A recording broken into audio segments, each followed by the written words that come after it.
Assalamualaikum warahmatullahi wabarakatuh. Perkenalkan, nama saya Dinda Nisa Putri, NPM 1911080071 dari kelas 3G BKPI. Baiklah, di sini saya akan menyampaikan kesimpulan tentang materi saya, yaitu latar belakang munculnya filsafat pendidikan agama Islam. Filsafat pendidikan Islam adalah ilmu yang memikirkan masalah pendidikan dalam mengubah tingkah laku seseorang dengan nilai-nilai yang islami.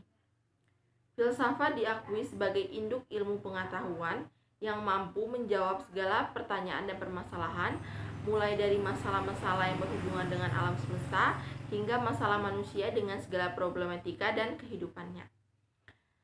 Latar belakang dari timbulnya filsafat pendidikan Islam karena banyaknya persoalan dan perubahan baru yang timbul di dalam dunia pendidikan tersebut dan berusaha untuk menjawab serta memecahkannya. Rasa ingin tahu dan ditambahnya ide-ide baru dalam dunia pendidikan. Mulai dari masalah metode, pendekatan, komentar-komentar, dan lain-lain. Karena filsafat berpikir dan mencari solusi untuk mengatasi masalah tersebut, khususnya masalah dalam pendidikan Islam. Berkembangnya filsafat itu sendiri saat munculnya kesadaran atau pemikiran-pemikiran manusia terhadap potensi dirinya dan mencari kebenarannya. Ada beberapa aliran dalam filsafat, yaitu ada materialisme, dualisme, empiris, dan rasionalisme.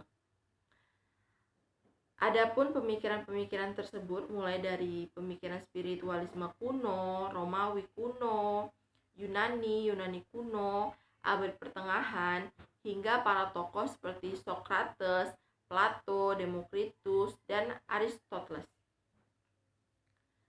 Perkembangan pendidikan Islam yang terjadi di Indonesia secara periodisasi diungkapkan dalam uraian bagian ketiga, yaitu ada masa hidupnya Nabi Muhammad, yaitu pada tahun 571 sampai 632 Masehi.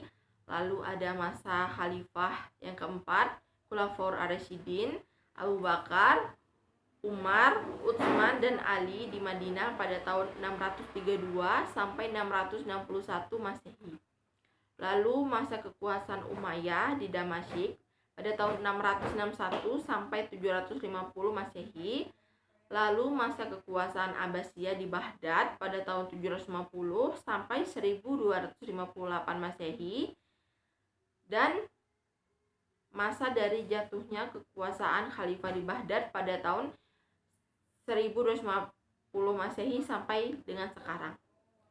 Pada pembagian 5 masa itu ada kaitannya dengan periodisasi sejarah pendidikan Islam, nampak sebagaimana diuraikan pada bagian kedua, dan akan tetapi dalam kaitannya dengan kajian pendidikan Islam di Indonesia, maka cakupan pembahasannya akan berkaitan dengan sejarah Islam di Indonesia dengan fase-fase sebagai berikut. Yang pertama ada fase datangnya Islam ke Indonesia, fase berkembangnya dengan melalui adaptasi, lalu ada fase berdirinya kerajaan-kerajaan Islam, yaitu proses politik itu, lalu ada fase kedatangan orang Barat zaman penjajahan, lalu ada fase penjajahan Jepang, dan yang terakhir ada fase Indonesia merdeka. Dengan demikian, periodisasi uraian tentang perkembangan Islam ini mencakup periode sejarah Islam dalam kawasan Indonesia. Dan hal ini erat kaitannya dengan kepentingan studi atau kajian Islam di Indonesia. Baiklah, itu saja yang bisa saya sampaikan. Lebih kurangnya saya minta maaf.